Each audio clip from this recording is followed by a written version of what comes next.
You ask Tiger to solve. This deals with linear equations with one unknown. The final result is a equals 37 over 24. Let's solve it step by step. Group all constants on the right side of the equation. Add 2 over 3 to both sides. Combine the fractions. Combine the numerators.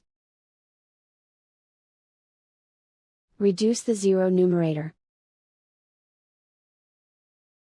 Simplify the arithmetic. Find the lowest common denominator. Multiply the denominators. Multiply the numerators. Combine the fractions. Combine the numerators. And so the final result is a equals 37 over 24.